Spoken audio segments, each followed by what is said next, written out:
مروان حسين، يتقدم مروان الفنان، جول!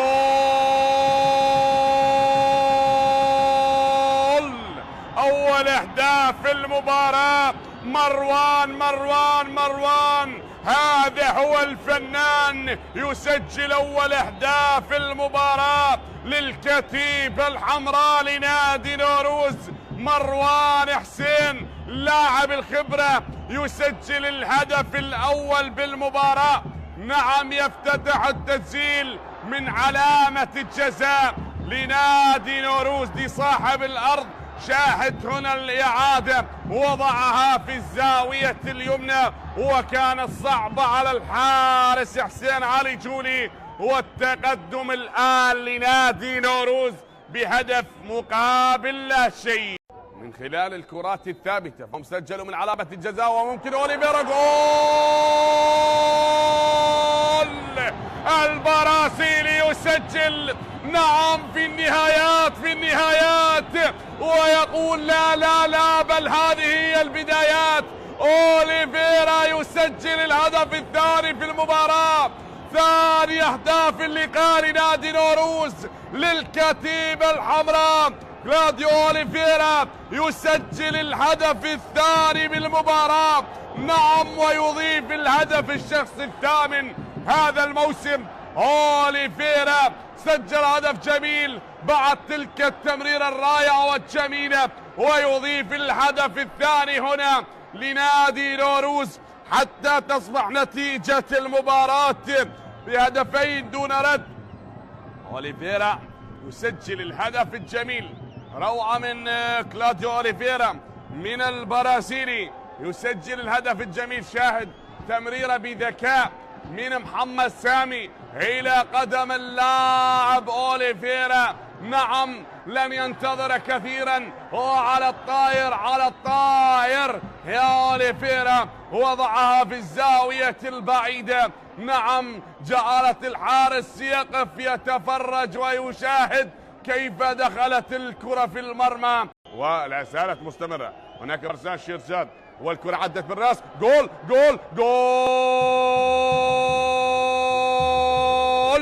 محمد قاسم نصيف، نعم، هو المنصف، هو من يقلص نتيجة المباراة وينصف نادي أربيل بهذه الرأسية الجميلة.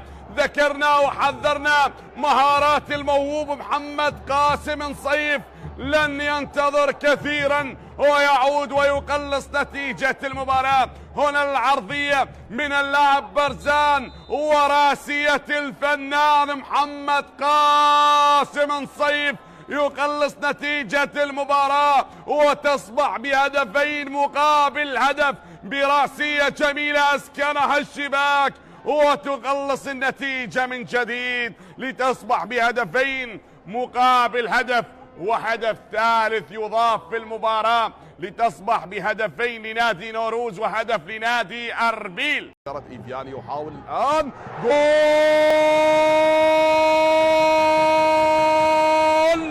إيفياني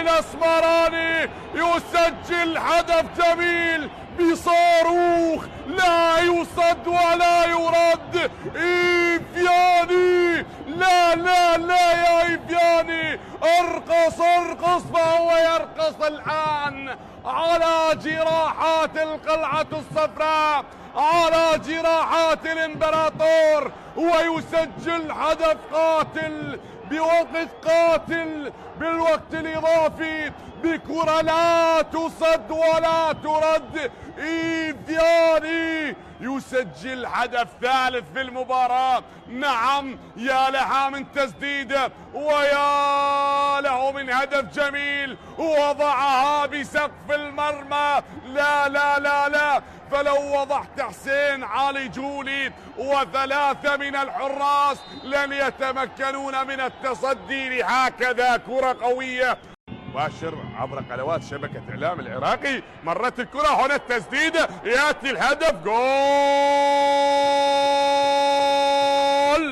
علي شاخوان هو الفنان يسجل الهدف الثاني الآن لنادي أربيل للقلعة الصفراء. علي شاخوان يسجل الهدف الثاني ويقلص نتيجة المباراة. شاهدنا علي محسن بهذه التمريرة الجميلة من علي محسن، ومر علي شاخوان وسجل الهدف. هذا الفنان بهدف جميل من علي شاخوان يقلص نتيجة المباراة. 3-2 نتيجة المباراة. الثالث جول، ثالث الأهداف. ما أسرع الرد. أربيل يعود، القلعة الصفراء تعود، الإمبراطور من جديد. يا لسرعة الأداء وسرعة المباراة والرد السريع يأتي، وأربيل يعودون ويعدلون نتيجة المباراة. شاهد هنا التمريرة من اللاعب جيلان، سدد بقوة وتشومان تألق وراحت الكرة عالية ووصلت لمحمد قاسم صيف وعدل نتيجة المباراة وعادت بالتعادل. نعم تعود المباراة، تعود لنادي أربيل، تصبح ب3 أهداف لصاحب الأرض وثلاثية للفريق الضيف. التعادل يعدل نتيجة المباراة. محمد سامي في مباراة ديربي الشمال. جول